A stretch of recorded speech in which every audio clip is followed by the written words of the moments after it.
we'll do is we'll vote. We'll get a, do you have a hooter anywhere here? So we'll give you a sign to say it's all over. So that's the timing. And the importance of the timing is basically, sometimes as a speaker, you only have a limited amount of time. And to respect other people's time, you don't want to go over. So this is why we actually have these green signals so that you get a sense of timing for every one of your talks. Okay, thank you very much. Thank you so much.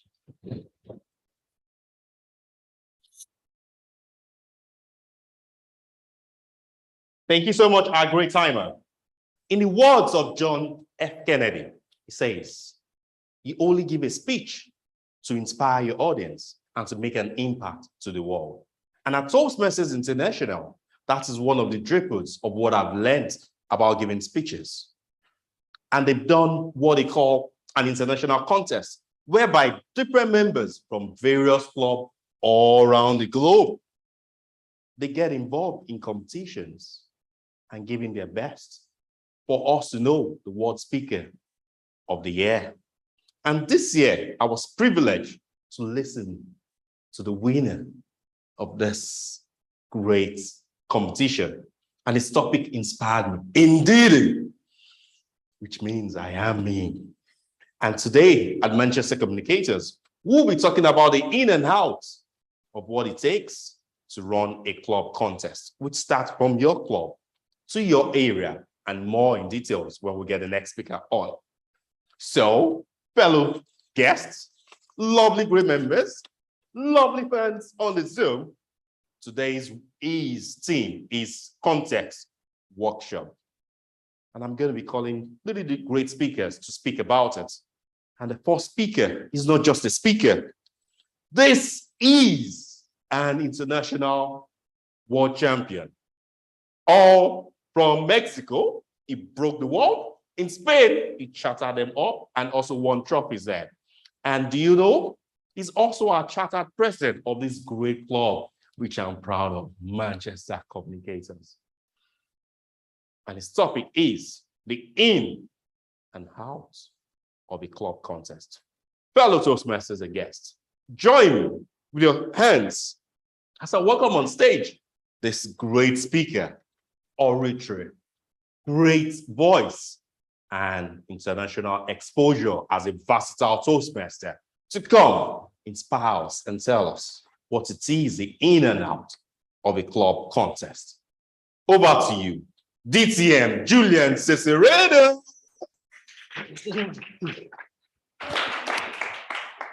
Ladies and gentlemen, hello if you are online, hello if you are in the room as well. Okay, 2 weeks ago we had the International Speech Contest where the best of the best speakers in the Toastmaster organization went to compete against each other. Of course, only one won. Now, this is a competition that runs every year. And you, yes, you can also take part in that competition. The only thing you need to do, first of all, is to win the contest we will celebrate at this club. Then you have to go and win the contest that all the clubs in Manchester will celebrate. Easy peasy, isn't it? Then you will have to go and win the competition among the division, which is the north of England, from Liverpool to Newcastle. Easy peasy. Now, you then need to win the district competition, that is north of London to Scotland and Ireland. And once you win that competition, you will be in a video evaluation, and some judges will say, this one is good, and then we'll go to the International Speech Contest. It can happen that those judges say, no, this is not good enough. And then you won't qualify. Easy peasy, isn't it? Okay. Let me explain you the in and out of a contest. You might be thinking that you don't want to take part in a contest. Okay, that's fine, fair enough. However, I recommend you to be in a contest for one reason. It puts you under pressure. As you know, when you come here to Toastmaster, everything is very uplifting. We try to make people feel good. But when the competition comes, they are no friends at all. So, because you want to win, you want to become the best speaker in the world. It is very difficult. You already figured it out, I guess. But what I'm going to give you is some ideas of how can you start to get into this process. And maybe the first time you might not be able to win, but the second, maybe you can progress. All right, the first thing you need, listen carefully, because you will learn a lot of ideas for your contest. Some, I know that you want to be part in the contest. Also, who is there? Isabel as well. And if you are not a member and you want to become a member, listen carefully. All right, first thing you need to know is if you want to take part in this competition, you need to be a Toastmasters. Obvious, isn't it? Now, not only to be a Toastmasters, but also to have pay. Now, here we have a slightly problem. September is the last month before renewals. So that means when the contest in this club runs, that is the 3rd of October, you, if you want to take part, you should have renewed or become a member. Okay, so if you are thinking of taking part in the competition, it's a good time to splash some money or invest some money on you. Now, Toastmasters International main contest is the International Speech Contest. But every district also holds 1, 2, or 3 extra contests.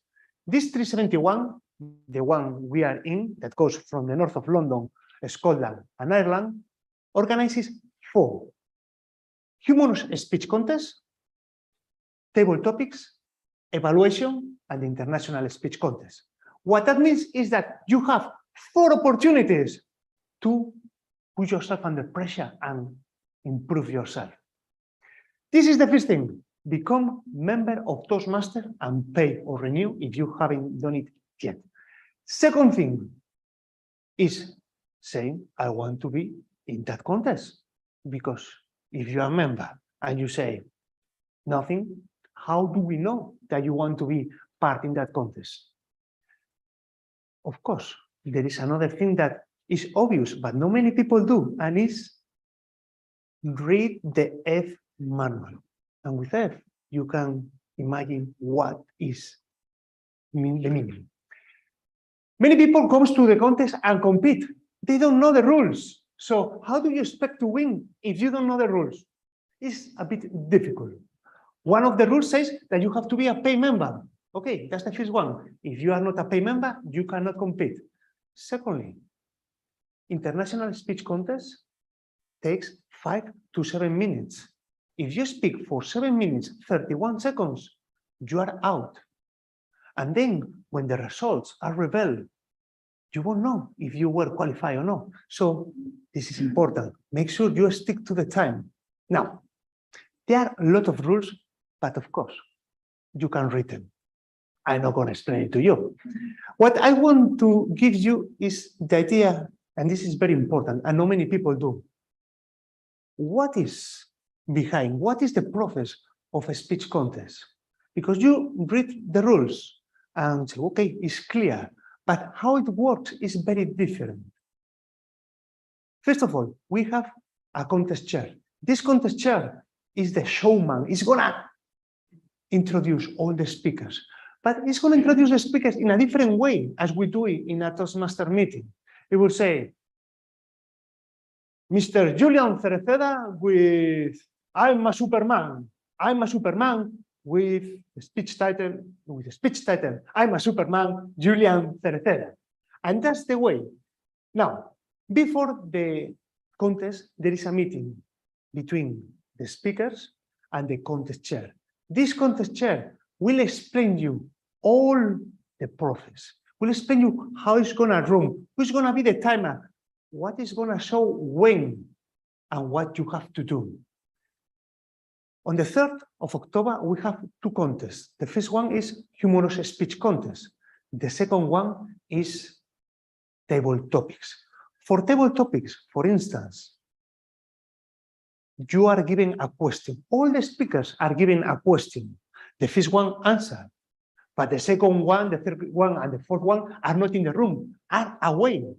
So they cannot listen the answer. These kind of things are important to know. And how do you know? Well, paying attention to this speech and to the next one and asking. Now, we have judges. Here in Toastmasters, in a meeting, when we do a normal meeting and we vote, everybody in the audience votes. In the contest, not everybody votes, only judges. The judges have some experience in Toastmasters, so they know a bit about contests and about different contests, how they work. What happens is that sometimes, Sam, is your name? What is your name? Come with me here. And Chira, come with me. This is because are the closer to me. Come here. Yes, you see the camera there. So imagine that we have these two handsome contestants. And I say handsome because judges, come here, come here, I don't, come here, that's right. Judges might think, oh, this guy is so attractive. Maybe I can increase what give us an advantage for those of you who are handsome, like this man, this man. If you dress to impress, maybe you can get a more positive reaction. But also, it could be that yourself was, sorry, more, Ajin. Just joined last month. And Chira is been here for 7 years, 8 years. And you want to help him as a judge. Oh, he's doing quite well. His first speech. So let me increase the points. No, that's not right. You are, as a judge, qualifying, marking what the best speech is. Doesn't matter if he's handsome, if he's new, if he's handsome, if he has been here a long time. You have to be marking the speech. Now, if you were a speaker, how would you start your speech? I know that you are not even a member, but I like to put you under pressure. Imagine that you are taking part in you join the club and you are taking part in the speech contest. How would you start the speech? Just firstly by introducing myself and kind of making it clear what I'm actually going to be talking about. Okay, that's fine. That's a point. Yourself, how would you start your speech? Probably with a quote. With a quote. That's another way of it. I would personally start saying nothing, standing in front of the camera.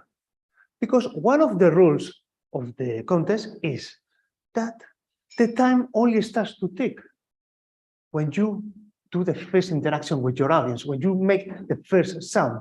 So what happens is, if I stand here quiet, all the attention will be on me. And then I can start as you did or as you did. Thank you much. You can sit, please. Thank you much. Now, what I want to say with this is that one thing is what the rules say, another thing is what happened. And it's very important, I like Chira will speak about that, given his experience in this kind of contest, how the contest really works. Now, if you don't want to take part in the contest for whichever reason, it's fine. Don't think that this contest is only about competing against the other competitors. It's also about judging. It's also about the timing. It's also about counting the votes. Once you know how this is live, I should not say this anyway. Once you know how the process works, you can develop a structure, a strategy to try to win. Mr. Chira reached the district finals and become the third speaker of the division because he had a fantastic speech and we work a lot on it, but also because somebody made sure that he had a fair opportunity to win. What do I mean with this? In order to organize this contest, I might ask my friends to help me out. And that's fine. However, if my friends are all Spanish speakers, they are like me, well, they might have the same kind of bias I have against people from Sri Lanka. Maybe the accent might play a big part. My accent is different to Chira. So what I want to say is that it's important that we all get involved in the contest and we participate in different roles, because in that way we will be guaranteeing that the result is fair. Now, there is a fifth point, and very important point when you take part in a contest, is to have fun. Yes, I know you are stressed, you want to be better than the rest. Yes, that's the reason why you are here. But sometimes we forget to have fun. And this is a fantastic opportunity to grow ourselves. Some of us might be afraid of the public. And this is the opportunity to challenge ourselves. Some of us thought we could never speak in front of an audience and win the competition. Well, this is the opportunity to prove you wrong. Now, to summarize, let me tell you 5 things you need to know to run a successful contest. The first of all is you need speakers that are Toastmasters. They have paid their dues. The second thing is those participants need to stand up and say, I want to take part. Third, read the rules. Not only the participants, but also the judges and also the people involved behind the scenes. Fourth, know how it works. Now, we are very lucky because we are, I think, the only club in Manchester doing hybrid events. So we are practicing now to speak in front of the camera and in front of an audience. Also, we are the only ones who know how to run this kind of setup. That is gonna work. We are the only ones recording our meetings. Go to the YouTube channel and check what your performance is and say, okay, the people in the room think that it was a great speech, but there will be judges as well online. And then when you watch yourself online, you say, I'm outside the frame. Now you see me, but the people online don't see me. But these kind of things are very important to take into account. And finally, this 371 is held in Liverpool. What that means? That if you want to go there in May, it's not much money. Only how much is the cost, the train to Liverpool? £7 return, I think. But you could also deliver the speech online. So overall, make sure that you step up and get involved in the next speech competition on the 3rd of October here. Mr. Toastmaster.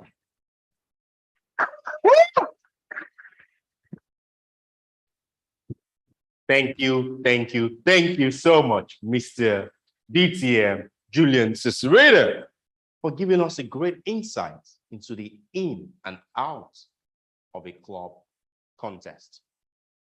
Fellow Toastmasters and esteemed guests, in the words of the great father of Toastmaster International, Ralph, he said, we'll learn more at the moment of fun. And now it's going to make me introduce you all to the next segment, which is going to be fun, I promise you. Are we getting the naps? At Toastmasters International, we tend to go through the segment which you call impromptu speaking, which we exactly as Toastmasters call table topic segment. But there are some tricks, steps, ways for you to break the code of the table topic segment. And we're going to be having someone special who has experienced that nervousness on the stage, or being scared, or the voice vibrating while speaking in delivering a table topic. And she's going to be coming on stage to give us a great tips of how to break the code of table topic. Fellow Toastmasters, esteemed guests, smiling faces. Join me as I call on stage my ever charming, loving, bright TM, Samantha.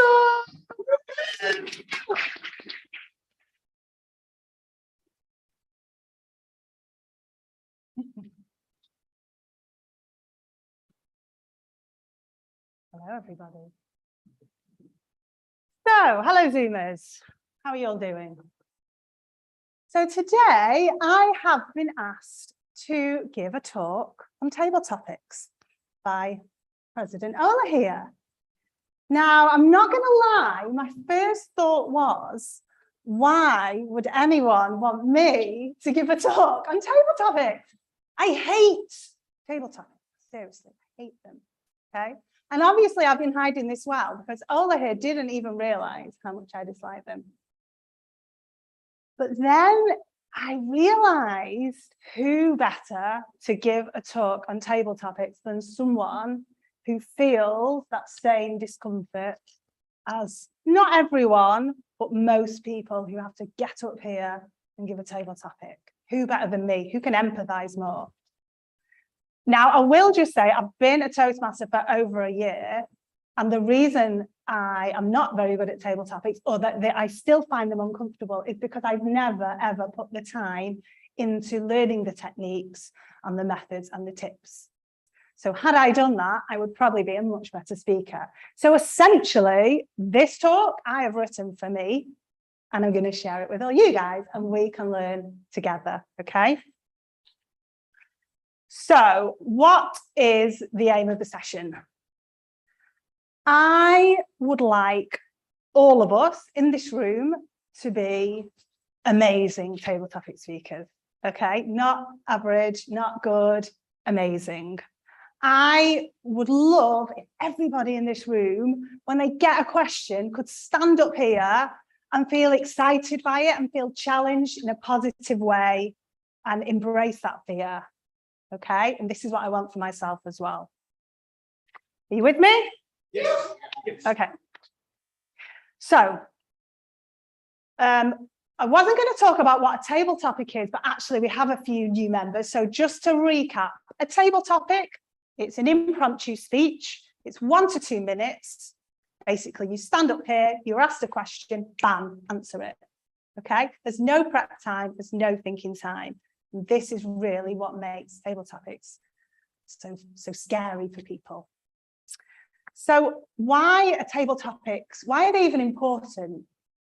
You might think that when you leave this room, what does it matter, a table topic? But actually the reality is, if you are at work and you have to give a last-minute presentation, or maybe you're in a meeting, maybe your boss is there, it's a high-intensity situation. If you do table topics regularly, you will have the confidence to be able to take on those challenges.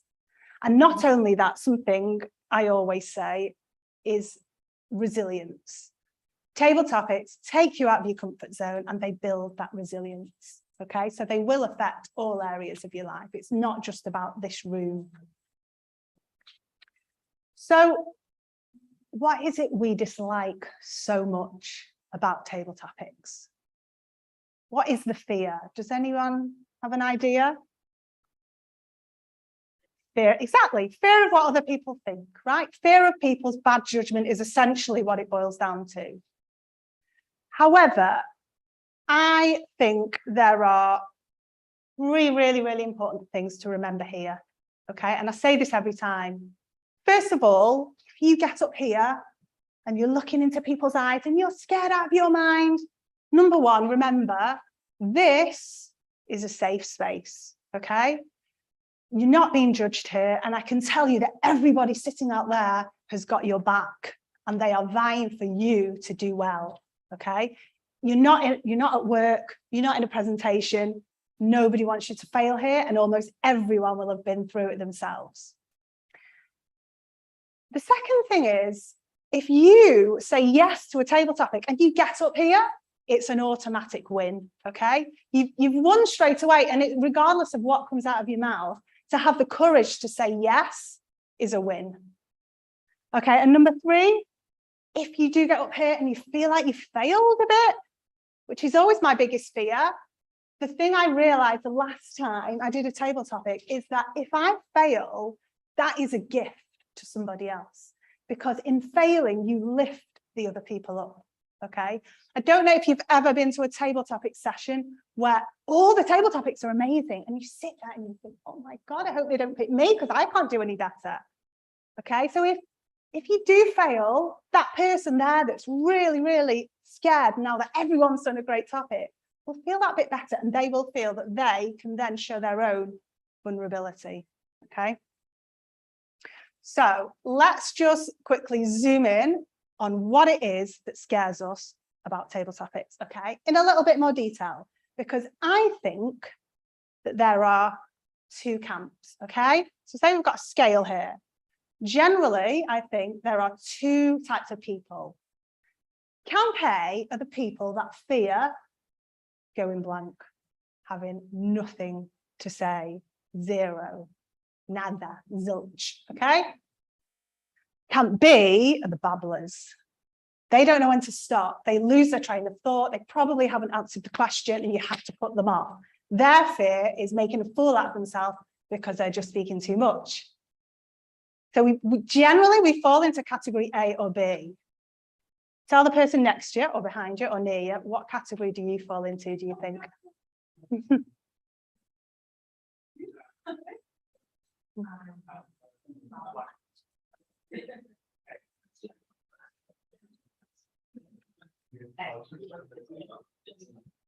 Yes, that would have been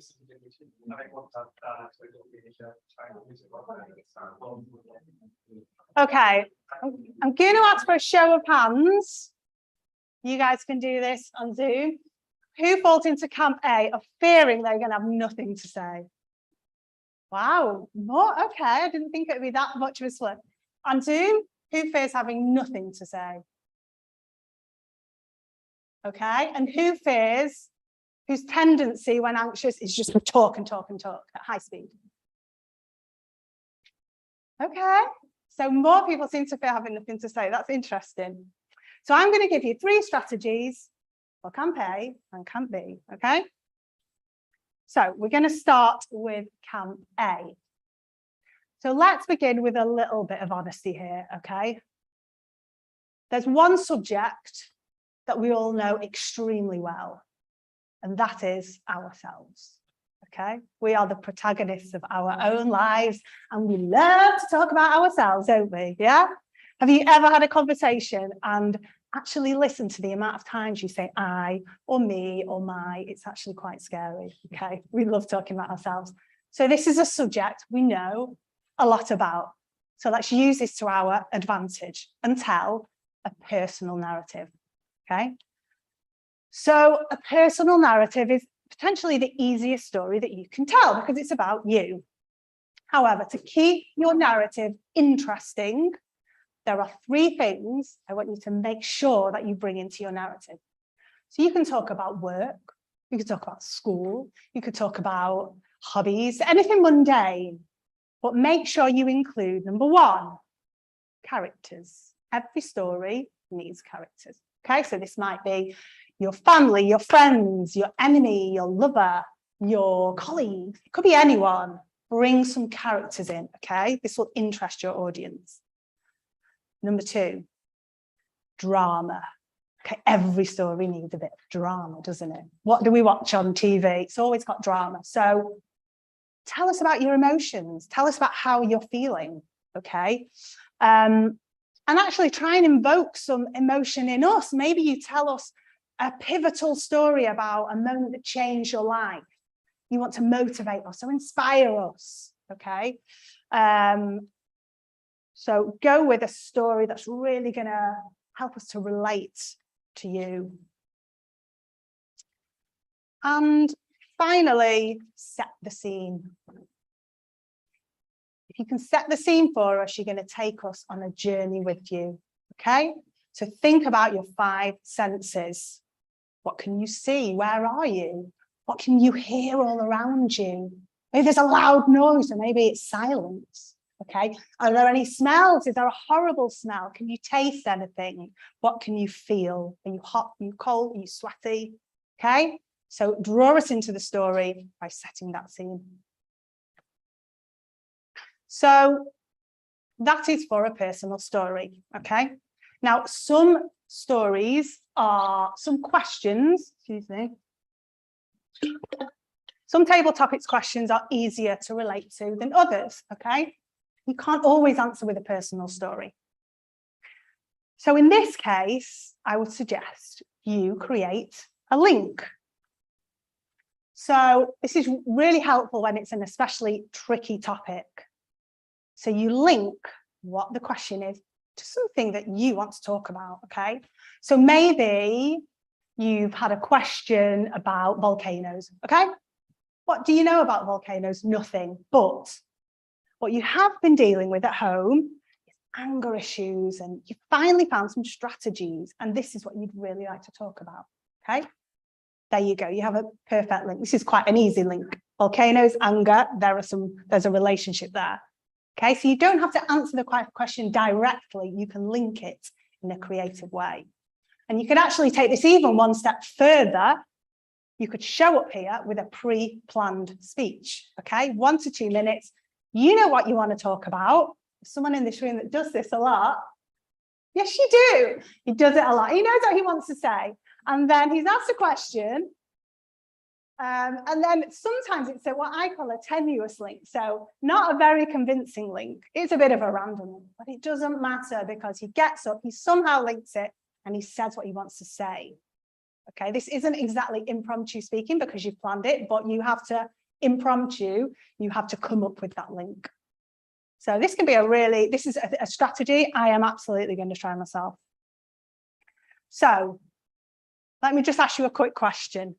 Imagine that you've been on a recent holiday to Europe, okay? That is what you want to talk about, your holiday. But the question that you hear is, the sky is the limit. What do you think about that phrase? How would you answer it? Remember, you want to talk about your beach holiday. Tell the person near you. Lee? Lee.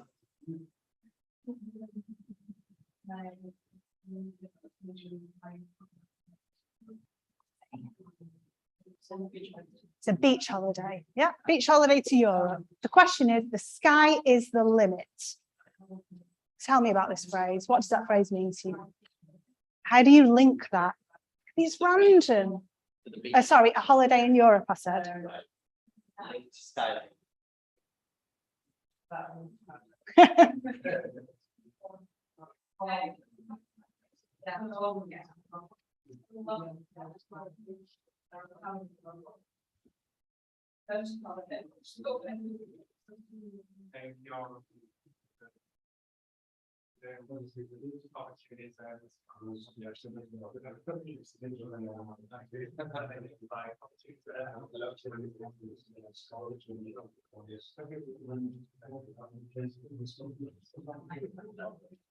Okay, so I'm sure you've all come up with some ideas, even if they are tenuous. It doesn't matter because you're going to say what you want to say, okay? And strategy number 3 for campaign is be ridiculous, okay? So we all know that humor is a brilliant way to break the ice, okay? If you're nervous, if you're anxious, we know that humor will disperse those stress hormones or those anxiety hormones. Some people are better at this than others, okay? I can't really get up here and just crack a joke. You're good at this, Lee. I need a bit of planning time for my jokes. So if you're one of those people who just doesn't have the humor off the tongue, it can be really good to just be ridiculous. So you might decide that you want to take on a persona, okay? You might be a different person. You might be a different species. You might be an animal. You might be a chair, okay? Doesn't matter. If you take on a persona, all of a sudden, all the limitations around the answer that you needed to give have been removed. You know, the world's your oyster, right? Or you are yourself but you lie. No one knows what your answer, if your answer is true or false. Nobody knows. Essentially, the point is you can say what you want and it doesn't matter. Be inventive. Okay. This technique is particularly good for those ridiculous questions. So there is a member of this club who likes to give, and I'm talking about Paul here. I don't think he's here today, but oh my God, his questions are ridiculous. So we had a session a few weeks ago. One of the questions was like, does a penguin need knees or something? I can't even remember. But luckily, we had the area director, Colin, with us. So he's obviously very, very experienced. He came up and he gave a performance, okay? I cannot remember the content of what he said, and I don't care, it doesn't matter, because he gave us a performance, he was funny, he ended up lying on the floor pretending to be a penguin, and that is what we remember, and I think he probably won Best Table Topic. So get a ridiculous question, give a ridiculous answer. So just to recap, campaign, 3 strategies: tell a personal story, create a link, be ridiculous. So we're going to do a couple of table topics, and let's see if we can incorporate those strategies into our answers, shall we? Is anyone up for this? Okay. Can I have some volunteers? I mean, there's not many of us, so I think we'll all end up doing one at some point. So if you want to just get it out of the way, that's what I would do. That's my strategy. Volunteer for the first one? Okay, come on. Okay, Kira.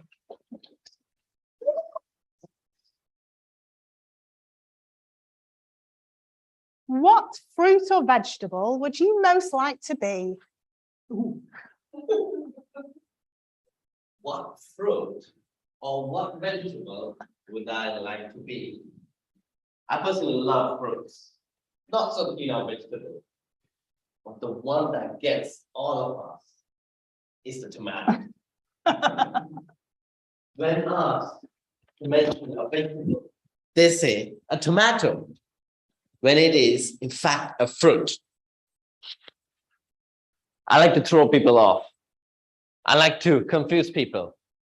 I like to be a bit ridiculous after hearing Sam's speech. So just to be a bit crazy, just to throw people off a bit, I'm gonna be a tomato. In fact, who does not like a bit of ketchup with their fries? Who doesn't like to have a bit of sauce in their life? Who doesn't like a bit of tomato, a bit of juice in their salad? No one likes a dry salad. No one likes a dry burger. You know what gives it the juiciness? It's not the chicken. It's not the meat. You guessed it right. It's the tomato. Ladies and gentlemen, when you've got a whole basket of fruits, when you have a whole market of vegetables, why be anything other than a tomato? Thank you. Oh, okay, I nearly cried then. So now people are scared because that's really, really good. Okay, bearing in mind, how many years have you been a Toastmaster? 1 year. Yeah. Okay, so another volunteer. Okay, I'm going to pick you. Hi everyone, I'd like to be avocado. Some more questions? Okay, good to me. What do you love And what are you doing about it? What I love. What I love. What a question. I love this world. I love my life. I love people. I love everything around here. I like to look around. I like to observe. I like to meet new people, new friends. But what I really like to do when I feel upset and like the day is so blue, I love to dance. I love to turn on the music, usually the Spanish one, those Spanish rhythms, the Zouk one, what is very like contact dance. And I like to live through all the emotions. I love to dance with my partner, or I love to dance like on myself, because sometimes it's the best thing that you can do. And yes, this is exactly like what can make my life like and day much more better. Yeah, so let's dance. Maybe next session. Yeah, after we win the contest, we can do that. So thank you very much. Well done. Brilliant answer. Okay. Oh, I've just realized I've got like 3 relating to food. Okay. Going on a food topic.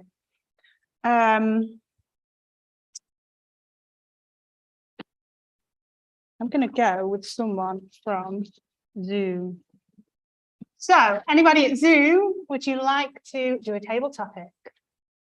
Okay, Isabel, I can see that she would like to do one. Hello, can you hear me well? It's a bit noisy here. Okay, don't worry. So, my question to you is tell me the recipe for your favorite dessert.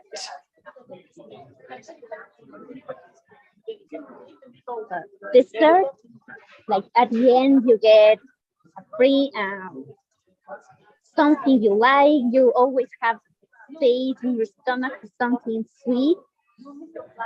So a dessert, I will say that for me it has changed over time. When I was a kid, of course, I loved my dessert that my mom prepared. But then I remember one, especially from the time that I was studying Portuguese, where I had to research about some desserts that are traditional from the north part of Brazil. So I had to prepare it and also create some slides to present this recipe to my classmates. So it contains banana, contains tapioca, and condensed milk.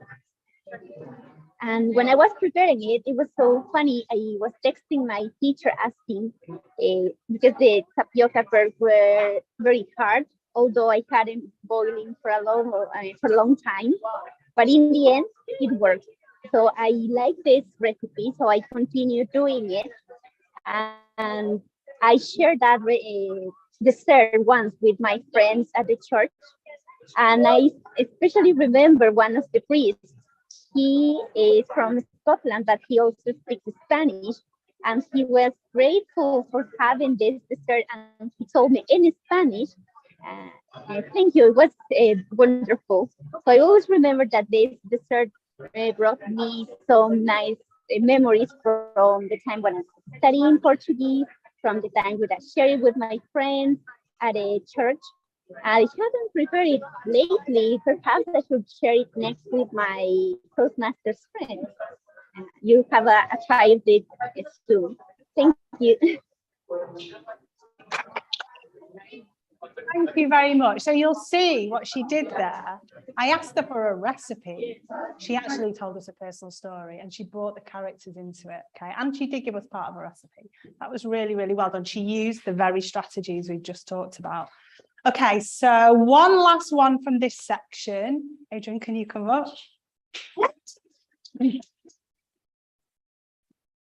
So, Adrian, tell us about your greatest current challenge. Ooh, greatest current challenge. With something like this, to be fair, because as a young kid, I was always very shy. I'm very naturally an introvert. So as you can imagine, speaking like this is not something that comes naturally to me. So, but I think recently I've been involved with the right kind of people, and just they've all pushed me to just, come out of my comfort zone and just be different, just be something different to who I was before. And I think now, 3 years ago, you wouldn't be able to see me in these kind of Toastmasters events, speaking in front of all these people, kind of, just projecting my voice out and just appearing how I am now. So I think right now it's, speaking in front of people like this in a Toastmaster would be my greatest challenge.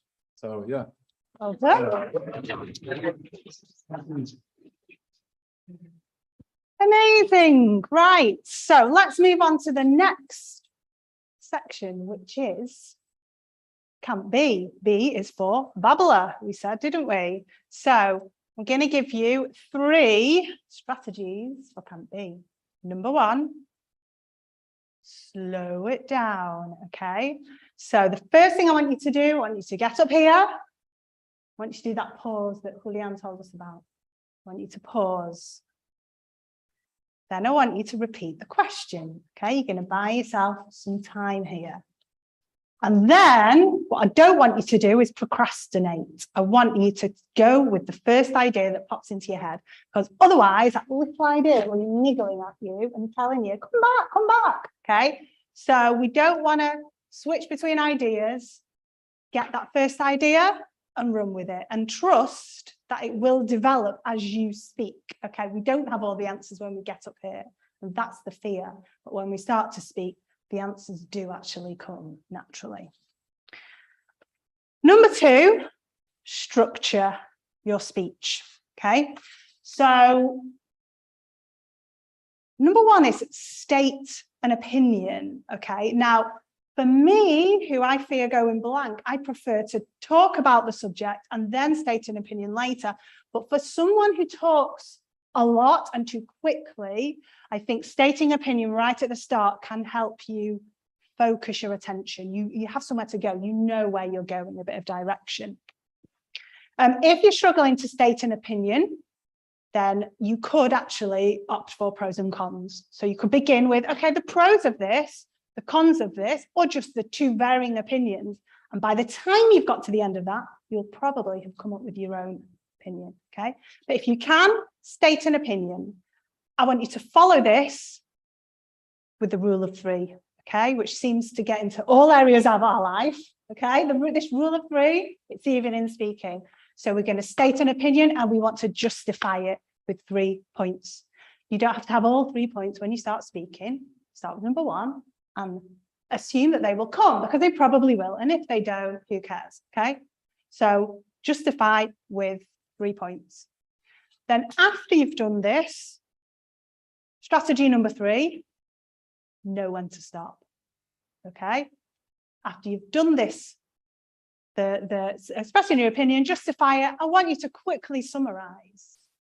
For extra brownie points though, what I really want you to do is end on a call to action or a quote. Okay, so a call to action, what do you want people to take away? What do you want them to feel when you've finished? Okay, or a quote, brilliant. A lot of us don't have a whole library of quotes falling out of our ears, do we? Let's face it. So what we can do is try and memorize 4 quotes. Okay, so if we try and memorize a quote from 4 different areas, we have life, we have love, we have failure, and we have success. Kind of covered it there. Maybe add the odd one more. If you get a question about penguins, maybe not. Okay, just saying. But memorize 4 quotes, and at least then you've got something to go with. You know, it might work out for you. So can't be a bit quicker. So we'll just recap. So we slow it down, we pause, we don't procrastinate. We want to structure our speech, okay? To give an opinion, we want to justify it with 3 separate points. And then we want to tie it up, okay? If you can give a call to action or a quote, even better. So shall we do a final table topic section and see if we can practice those points I have just given you? Yeah? Okay. So I am going to ask, how do you pronounce your name? Heyman. Okay, come up, please.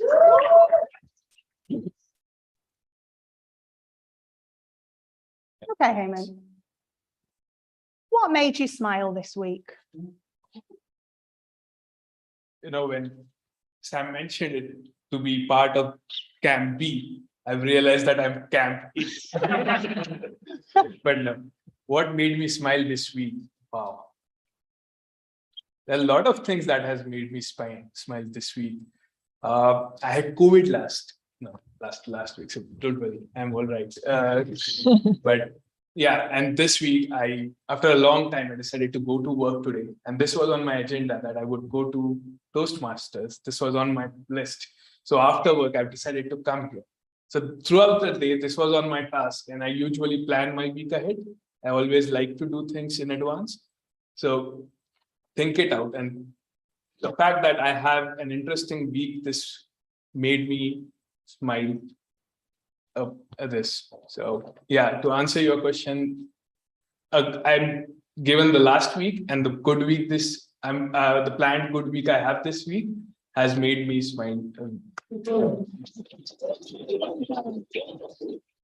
Thank you very much. Was that your first table topic? Yes. Well done. Was that your first as well? Well done. It's not your first. No, it's not. Okay. To come up. I don't know what your name is. Abigail. Abigail. There you go. Okay, Abigail. What makes you angry? What makes me angry? Well, you told us we need to state an opinion to begin.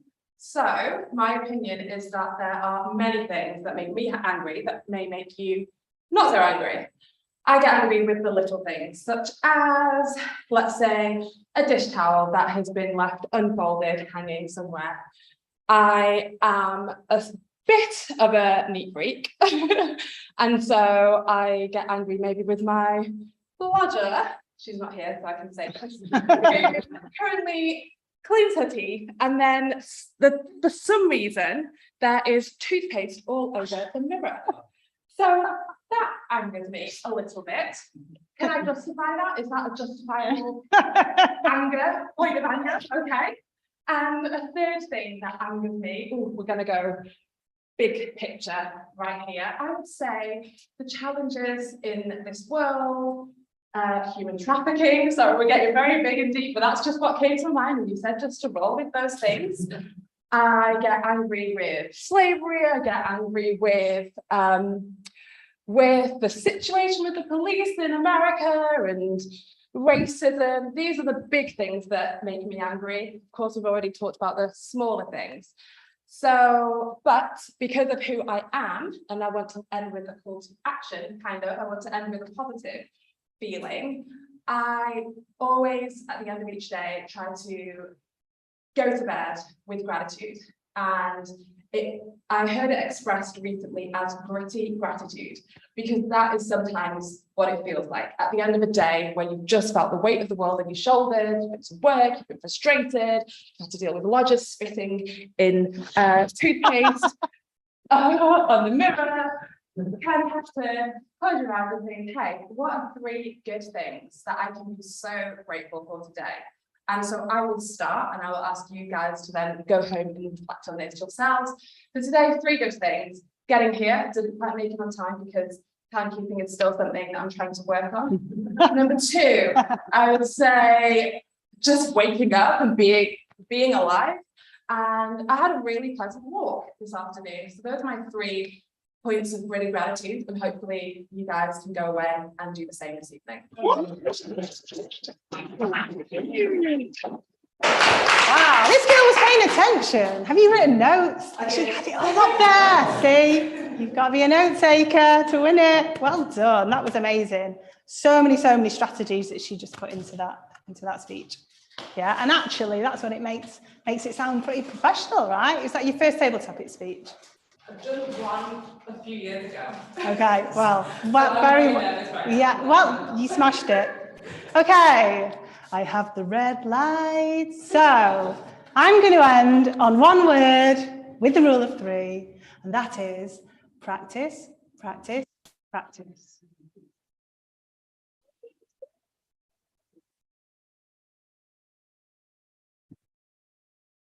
Wow.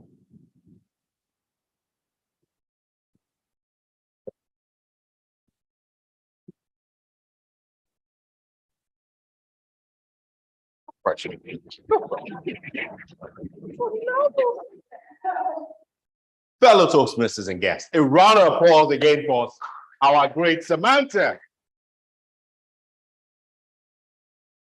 It's always very interesting when you learn from others. And that's the beauty of Toastmasters, where we all take the bold step to come here and speak. And in the words of Daisy, it says, the unprepared speaker have a right to be afraid. And that's something I've always remembered whenever I'm called to deliver a table topic. I have a right to be nervous or to be scared, but I have a right to speak. Fellow Toastmasters, I know we've enjoyed our session. but I also want to be certain we are all chilled and there's a balance in the room. How do you feel we having that lovely lady staying here, asking us all those questions and the tips without ensuring she also give it a try? So watch out what I'm going to do soon. Be ready? I have a table topic question for you. But part of it, my takeaways from what she has said as an addition is, for you to conquer a good table topic question, there is no crime you repeating the question as a great tip. Also, taking a pause helps. Then 3, always go with your instincts. The first idea in your mind, shoot it. And no crime, as she said, add some humor to it. I know I'm learning more of that from Lee, who's very good with humor. But not to keep you waiting, I have my own table topic questions. Interested to tell you, I don't know the question, neither do I know what they're about. But we need to test the lady herself. So Sam, please rise to the stage. They call them fortune cookies. There's a question inside, which I don't know. This is expected. When you're called on stage, you're going to experiment. So those of us that have not had a chance to speak, you're going to speak. You open, you break, you bring out the sheet of paper there, you read the question to the audience, and you speak for 1 to 2 minutes. Over to you. Am I allowed to eat it after? Yes, you are. That's the bonus That's of what it. I'm thinking.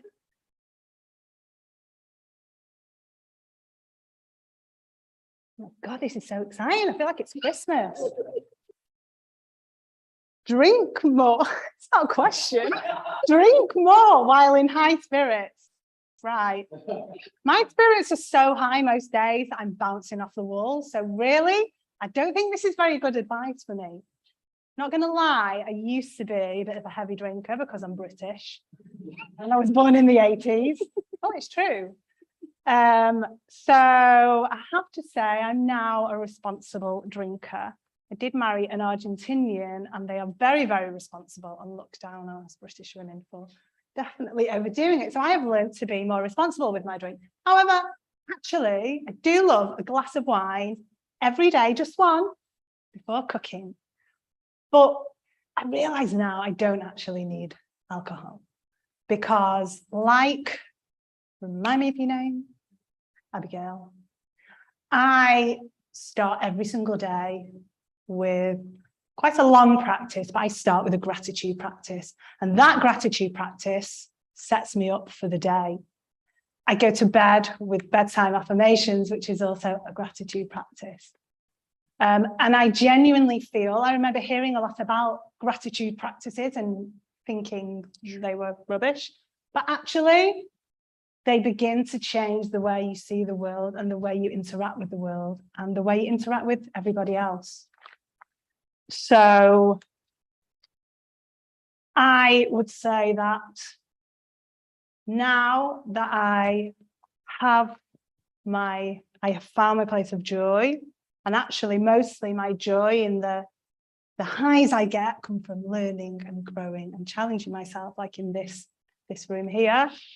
I don't really need my drink, but I still enjoy that lovely one glass of wine while I'm cooking. Thank you very much. Thank you. How about you? And enjoy the cooking. It's always very good. He has performed and put to practice our treats, our tips for us. And you know what? I need to ensure I call another lovely smiling face. But my friends on Zoom, apologies. I can't pass over the cookies to you from here. So you have to bear with me. And the next person, Sam, is scared, he's nervous, he's ready. And I'm going to be calling on Lee so Sam can relax for some few seconds. Lee, over to you, please. Woo! Question and the mic. I don't know the question, but you're free to eat the cookie later. Let's see.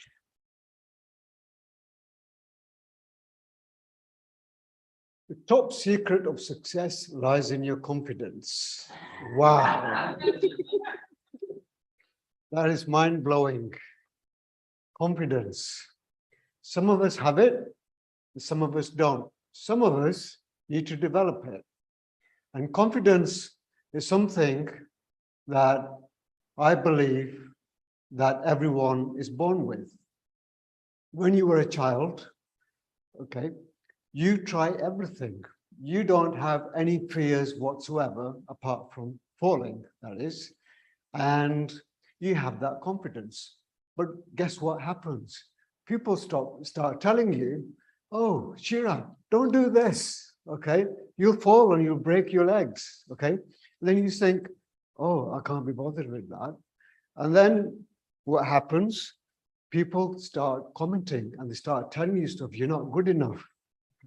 They'll start saying, oh, you could do that better. Guess what? Your confidence goes below, low, low. And then we start feeling, why am I feeling like this? And then you get situations like public speaking. I had a situation once, as a 12-year-old, I got asked to stand up in front of the classroom with a model aeroplane and explain what an aeroplane does. And guess what? I dropped it and everybody started laughing. And I thought, wow, they're laughing at me. And from that moment onwards, what happened? Every time I stood up to speak, I would start thinking, oh, I'm not confident in this. People will start laughing. But guess what? That was all false. It was all in my head. And that situation created a loss of self-confidence. Okay. So the secret of success is confidence and knowing no matter what you do, you need to believe in yourself because nobody else can. Nobody can else give you that internal belief. Only you can. There you have it.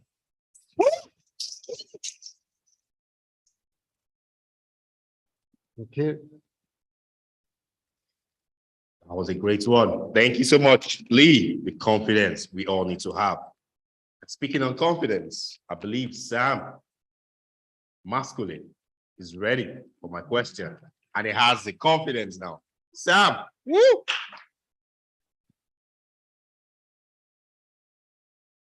Yes, get the confidence in. No prayer. No prayer. No. There you go. Okay.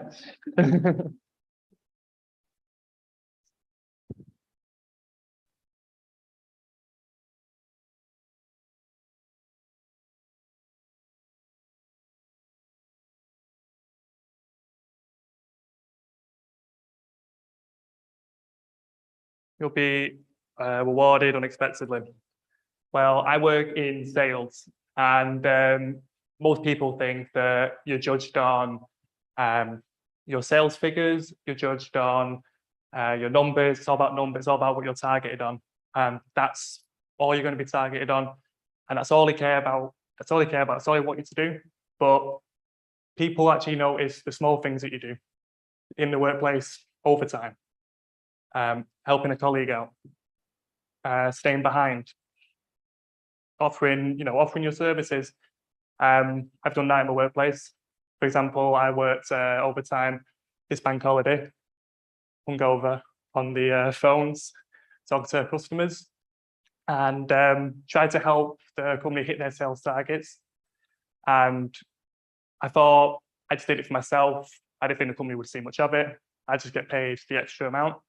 But then I got a message from the head of sales. So I'm going to give you an extra £100 for turning up on bank holiday. So just goes to show that it's not always about, the main objective. You may think that people are only here for, for work. So there's no point of going the extra mile, helping others. But people do keep an eye on what you're doing and you will get rewarded without being unexpectedly. So, yeah.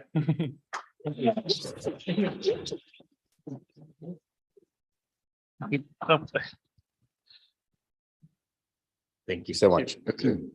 So you can see he shared a personal story and was able to connect. And the cookie is all yours, please. It's all yours. You've been rewarded again. That's part of the dividends. It's still part of it. Is all yours. It is all yours. There you go. Another lovely man has not had a try of the table topic, and he's not going to get away with it. And that lovely man knows himself. He always tries to twist the question.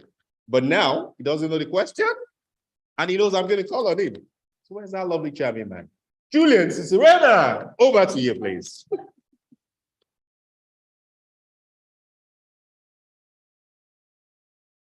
So you are asked a very difficult question.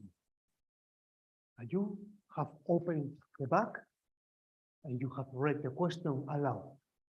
And you have tried to answer the question. But ladies and gentlemen, I will show you the secret of this drill. Somebody before told me that I was coming here with a speech prepared. That's lie. I'm very slow thinking. Therefore, I cannot come up with those ideas. So what it seems like I'm prepared, it's my mind that is working very slow. Anyway, the secret for table topics, for these table topics, is very easy. And this is the secret as well for life. If you are asked a question, you don't want to answer, or you think you shouldn't answer, like table topics once, they asked me, why should I quit my job? And the audience were all corporative guys, and I was saying, maybe here I can do some networking, get a new job. So they asked me that question, I didn't want to answer. So you can see where this goes. Sam, you can see where it goes. You don't need to answer the question. I know that all of you want to know what the question is here, and all of you want to know me to answer the question. But what I want to tell you is that whenever you face a question you don't want to answer, or you think that it's better not to answer, don't answer it. Go around and give your message. And by the way, thank you for the cookie. Fellow Toastmasters, it's going to amaze you. The trickiest platform is allowed within Toastmasters. You have a right to have a tweak to the question. And he has just demonstrated that in a special way. So rounds of applause to everyone who has taken the bold step to rise here. Anybody wants to try again? Free cookie. Now. So we're going to be moving to the next segment. I believe we'll have enjoyed the first segment, which was about understanding context within Toastmasters. Second segment, we had somebody tell us about table topic, the tricks for table topic, which has been lovely.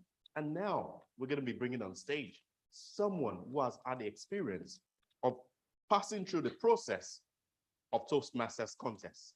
He did not just win at the club level, he won at the area level, at the division level, and at the district was also outstanding. He is a great speaker and a great fan of our great club. So today, he's going to be coming on board to tell us the speech contest success secrets. Either for you delivering your speech, either for you to be a great speaker, or either for you to be an outstanding performer. Please join me as I welcome on board a district potential champion, a world champion, an outstanding speaker, and an humble, loving brother, TM Shira.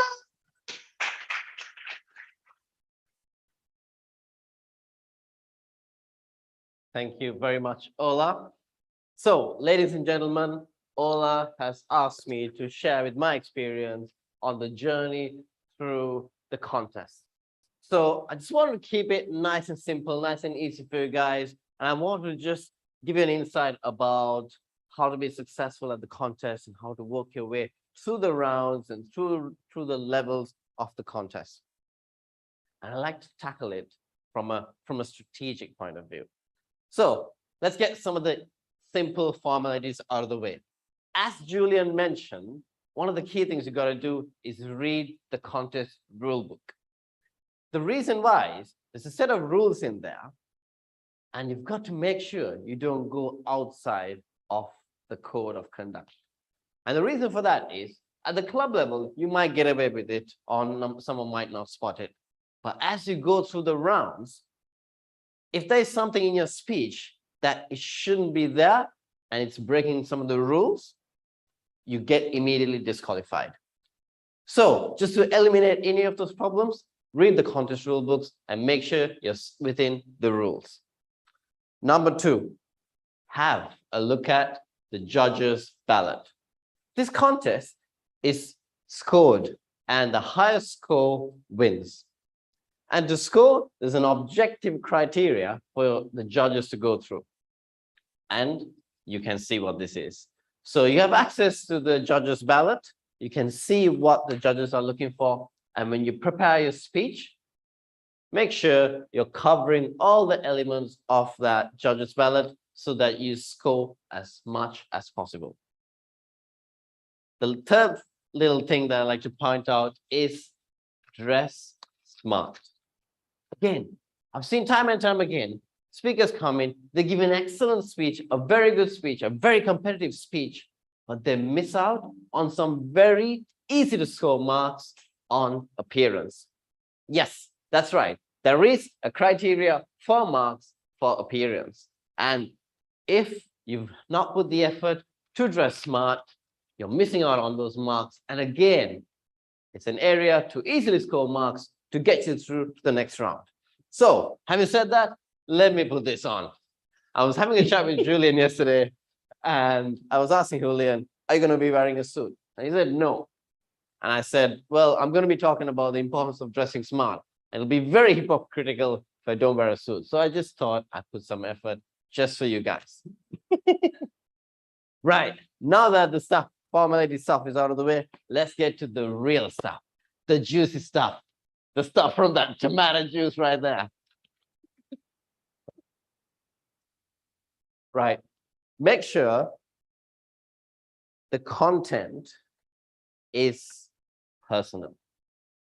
It's your story, it's something that means to you, a personal message with something that affects you on an emotional level. That's one very important aspect. The second thing, this right here, ladies and gentlemen, this is the key. Make it relatable to the audience. Make it relatable in such a way that is to the self-interest of the audience. I've seen time and time again, speakers come up here. It was actually mentioned today by Sam. We like to talk a lot about ourselves, which is great. But the bit that's very key is to make it relatable to the audience. A small example. I could say, I felt the weather in Manchester today was perfect, but I didn't relate that to you. If I phrase it in a slightly different way, how did you find the weather in Manchester today? Wasn't it nice? You didn't need a big jacket. It wasn't too cold. It wasn't too warm. You felt just right. You were in a good mood today. The weather in Manchester was perfect.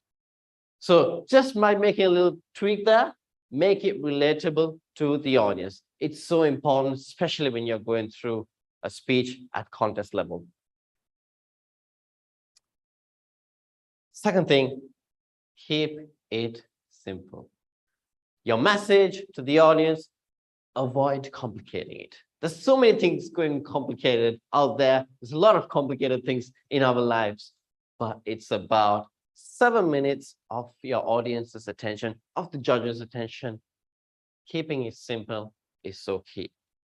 But do not confuse that with not trying to be innovative or creative. By all means, bring in your own energy, your own spin to it. Make it innovative, make it creative, and make it fun. Another little top tip is the title of the speech. The title of the speech should really resonate with the rest of your speech. The reason is, as Julian mentioned, one of the formalities is the contest chair will say, Adrian, speech titled, Why I Love Tomatoes. Why I Love Tomatoes by Toastmaster Adrian. So that's just the manner or the formality in which your speech is introduced.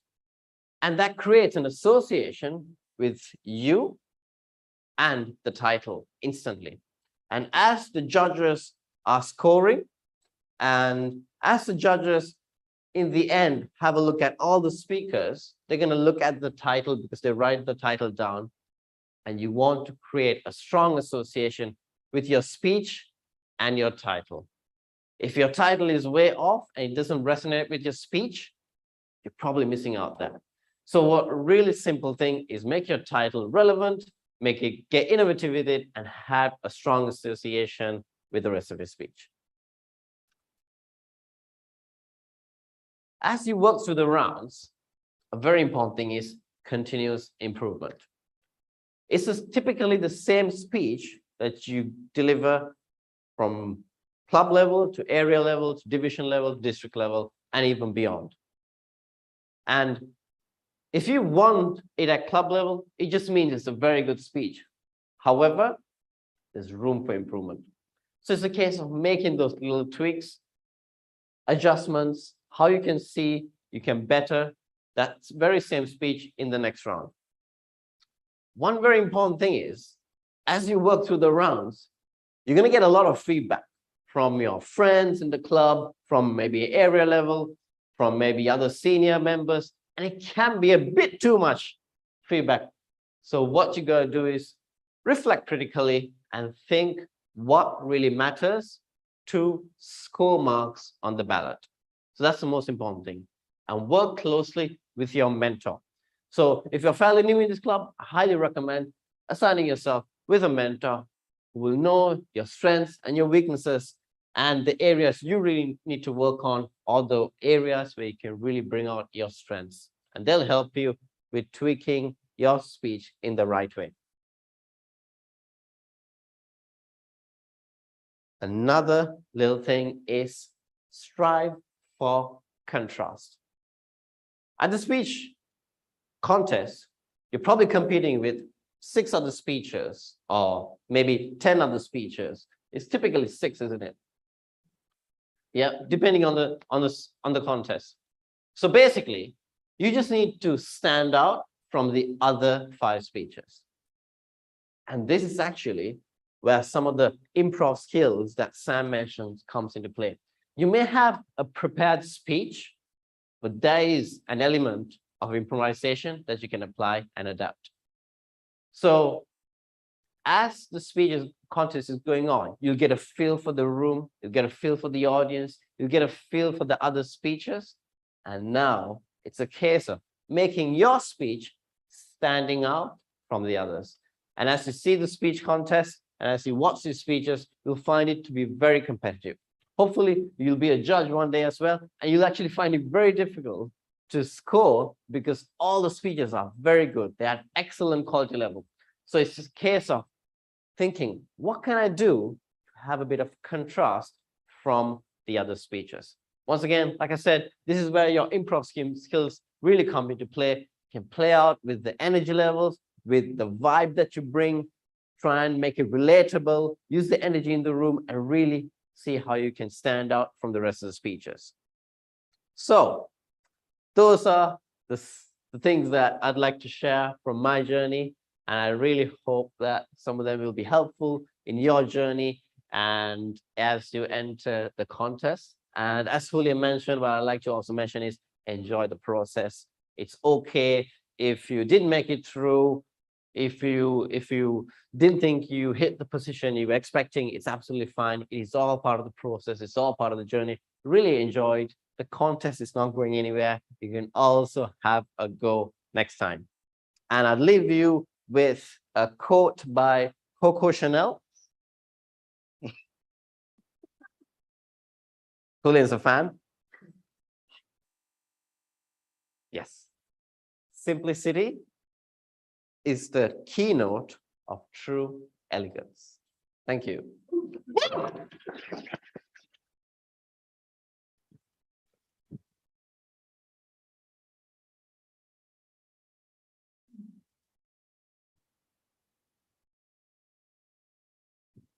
Fellow Toastmasters and esteemed guests, it's been a great privilege to learn from the great one.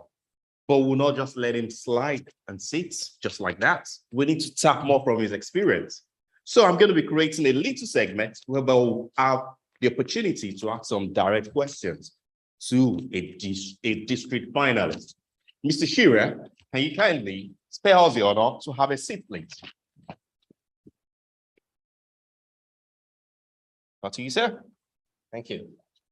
I believe it was a great challenging competition for you getting to the district final. Can you share with us the most challenging moments during the preparation process, please? Yeah, it was interesting because this is when COVID happened. So we went from in-person meetings, in-person style speeches to everything online. So it was making it adapt to the online platform because it wasn't really done before. Contest wasn't online before. So it was seeing how, so you were limited to things like maybe the energy levels. You can't read the audience. You're speaking to a camera. So there were some limitations, but it's about trying. The challenge was how can we be creative and how can we be competitive on Zoom. So that was a challenge. Great. I don't know if any of our audience on the Zoom or in the room have any specific question they would like to ask, because it's always a rare privilege having district champions in our midst for us to be able to tap from their experience. So do we have any question from the room or from Zoom, please? A free privilege. Yes, from the room. We have Great Lee, who is planning to represent our club in the next club contest. Mr. Lee, over to you, sir. Do you want the mic, please?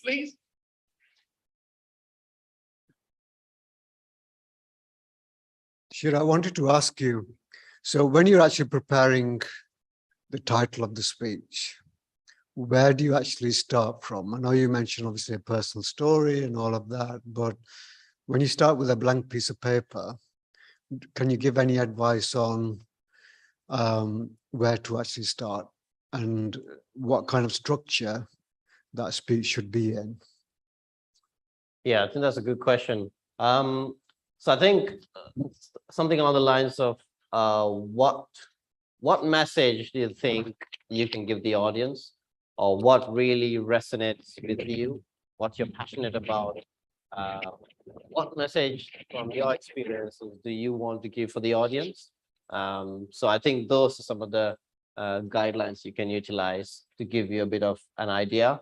Another really good thing is to actually watch some of the World Contest speeches. You'll find common trends, and you'll find how each speaker is also different. So that'll give you a very good indication. There's 4 different speech contests. So there's the evaluation, table topics, humorous, and the international speech contest. So the international speech contest at the world final levels, it's typically something along the lines of inspiration. So that's something that you can keep in mind, but you can also, it's open to however way you want to tackle it. Thank you so much, Mr. Lee. Another question that's popped up from the mind is, how do you tend to win the judges' hearts and also your audience? Because sometimes while giving your speech, reaction from the audience could be a bonus attraction in winning your judges' hearts. So how do you win that? Yes, so I think there's a criteria, something along the lines of audience reception, how well they're receptive. It's an interesting one because you can come across, you can have a joke in there, you can have something in there which you think might resonate with the audience, but it doesn't. And you might say something else totally random that the audience might resonate with, or they'll start laughing. So that can happen, as you practice public speaking. But if you can take eyes off you and see how this message or how this content can be relatable to the audience, I think that's a good guideline. How am I? Because I think as a public speaker in general, we have a responsibility, because when you're up on stage, you have everyone's attention, and I think it's your responsibility to either entertain them, inform them, educate them, or inspire them. And if you can hit any one of those 4 or 4 of those, you'll be resonating with the audience. Oh, interesting. As we turn to our wait, if you have any question from Zoom, anyone from the room, we have the lovely, fantastic guest who has been taking a lot of notes. Her name is Abigail. And please, fellow Toastmaster, watch out for this lovely face. She's going to break the word soon. Abigail, over to you, please. Just wait for the mic, please. I actually just wanted to know, because I'm nosy, what did you talk about? What was your content and topic? Or are you using it again so we're not allowed to know? Before you answer that, it's interesting. I was privileged to listen to that speech, and I could remember one part of the character. He's using glasses. You remember that segment, so I would love you to talk more about that while you answer the question. So I can speak about it again. And another tip is you can use the same speech like the following year, which is what I did. So I used the speech in 2019. I only went up to area level, made some changes, and then tried again. And then the same speech went through the round. So you can use the same speech again. It was a very interesting and an embarrassing story that happened to me that I shared, and it was called Second Chances. I don't know if I should go into the details. No. Abigail loves love. Yeah. He was more excited about that speech. It was really a winning speech. To me, it should have been the district champion speech of the day. Yeah, so this crazy thing happened where I was with a group of friends, and it was after a cricket match, after some drinks, and we were walking down this road, and we decided to walk because there were no buses. It was in the middle of the night. This was back in Sri Lanka. And one of the guys decided to break into a little shop and steal. And basically we all got arrested. We went to we spent the night at the police station. We had to go to courts the following day. And then we had to go to courts again 3 weeks. So it was just a crazy wild story.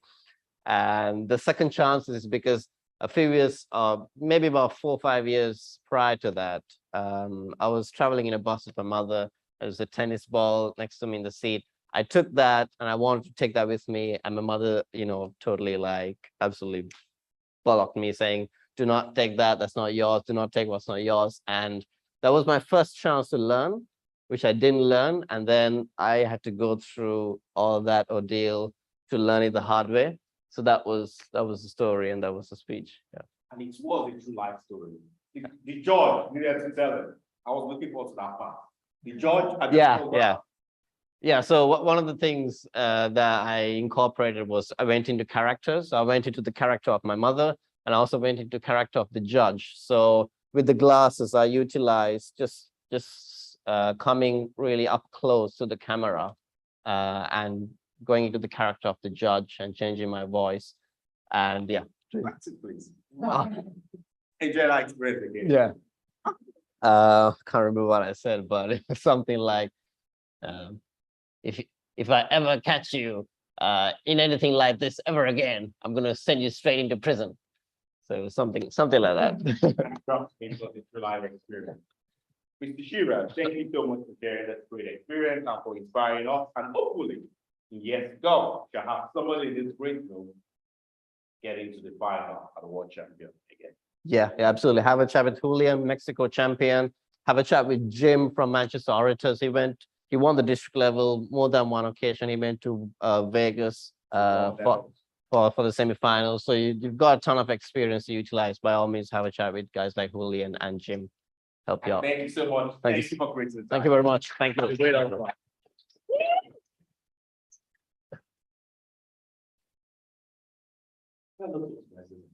We've just experienced a great workshop about club contest. And I believe we all have had one of the things to take. And if you need to ask me, Abigail, I have no filled up with so many points. I'm definitely going to see her later to get more tips to be a better speaker. But the meeting will not just come to an end because we have a general evaluator that has been observing every little thing we do within this meeting. Fellow investors and lovely guests online or in the room, join me as I welcome on stage a very charming, lovely lady all the way from the Czech Republic as an experienced Toastmaster. And she's visited us in Manchester for the first time and has taken the challenge to be our general evaluator for the day. CM Jenna.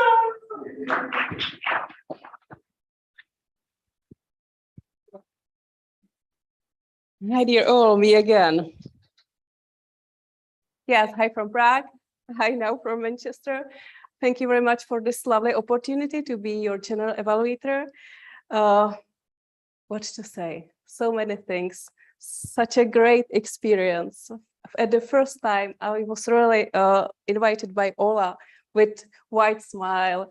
He knew that I'm coming for a very first time, and that impression is the very, very important and crucial for like each of us.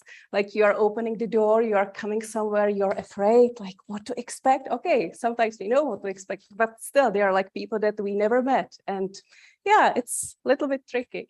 He was smiling, he explained everything. There were other people coming to this room. And because we all know that today's meeting was a little bit different, we didn't like follow the normal setup.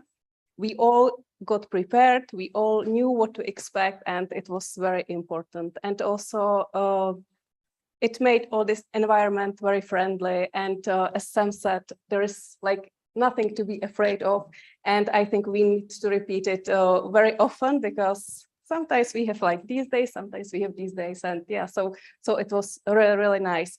What I have to say and what I have to really appreciate is that each of these person, each of you, each of us had something to tell us from the experience, because sometimes during these meetings, we are just talking about things that are like not really touching each and every point. But this time I got so many important informations, and it's really great. We were talking about it, how to prepare for this contest, but it's not only about talking how to prepare, because we really had great insights from all and each of you. So I have to say it was really great experience, and I'm looking forward for next time. And I definitely would like to like be member of this club. So thank you again, and hi to you all at Zoom.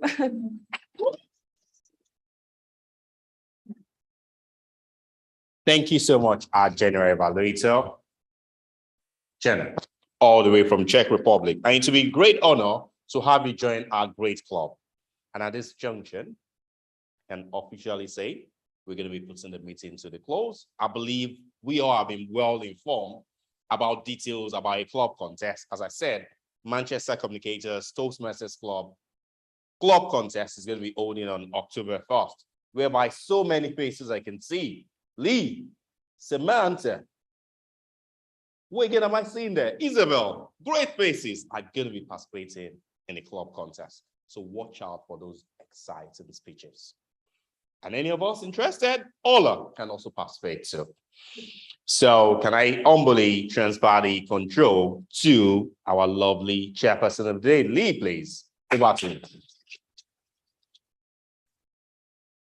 Thank you, Toastmaster Ola. Well, what a fascinating evening. And I've been a member of Toastmasters since January. And every time I come here, I genuinely leave inspired and having learned so much from everyone, even the new guests that we have, and from the experienced Toastmasters like Ola and Julian. So this is your first experience of Manchester Communicators. Wow, fantastic. Right, so I have a couple of questions for you. What did you take away from this evening? Hey? Yeah, come on. Come on. Yeah, come on. Come on. So we normally do this actually. So people who haven't been here before, we always get them on stage. So, Heman, come on, Jana. Come on, Jana. Let's do it. So, Heman, what was the standout for you this evening? I think a lot of things. I take away a bunch of memories. And like Yana mentioned, when Ola, he had a big smile, a very firm handshake. You know, just like 10 seconds, you are in, yeah, you know, you are in a good company. And then Adrian, and I had the opportunity to talk to Sam, and the vibe which I had is really amazing. You learn a lot. I think there's still, it's not that I'd taken notes and I realized that Abigail had taken notes. I wish I had taken notes, but I would have started, small things. I can just keep on talking like this. Can be, but yeah, I would stop and yeah. Fantastic. Yeah, All right. a lot of things to learn. All right. Yeah. Are we going to see you back? Yes, sir. Yeah. Excellent. Well done. Abigail, same question to you. What was the standout for you this evening? It's hard to pick a standout. I, like you've said, just appreciated the whole evening. I specifically enjoyed the tips and tricks. I don't know, you said that this isn't a usual format for the evening, but I would be interested to come back and see how things flow going forwards. But I really liked some of your tips and tricks, so I'll be looking at that in my book and reviewing and practice. Fantastic. Are we going to see you back? Sure. Excellent. Jana, obviously you did your general evaluation. So is there anything, obviously you've been a Toastmaster in the Czech Republic. Mhm. What was the one thing that was different to your other experiences in the Czech Republic? What do you find different here? Yeah, we also used to have like a really nice group of people. But I have to say and repeat something that I already said, that we really touched it like really deeply. Yeah. And there was explanation of every step and the impact of that. And what I really like, and it is something that I really need to remind myself of like very often, and you saw that, you all saw that, like stop and breathe and pause and don't just run there in front of the microphone and do the things. No, it doesn't work. And this is like really challenging for me, like to calm down that energy and everything. So thank you for this. And also another advice was from this lovely gentleman, experienced one, and it was keep it simple. And it means, okay, drink Bloody Mary, but only with one shot of that tomato juice. So thank you for that. Thank you. Thank you, everyone. Thank you for coming on stage.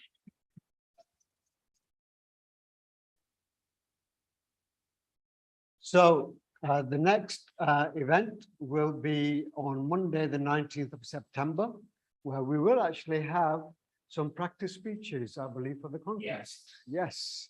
And then we will actually return to the normal format. So we will have table topics. We will have 3 fantastic speakers for you to enjoy. So please do register and come back for that event. So same place, same time, Monday, the 19th of September. So thank you very much for coming. I hope you really enjoyed the evening. We value your time. We hope to see you again. So thank you very much, everybody. Thank you. And thank you to everyone on Zoom. Hope you enjoyed it as well. Thank you.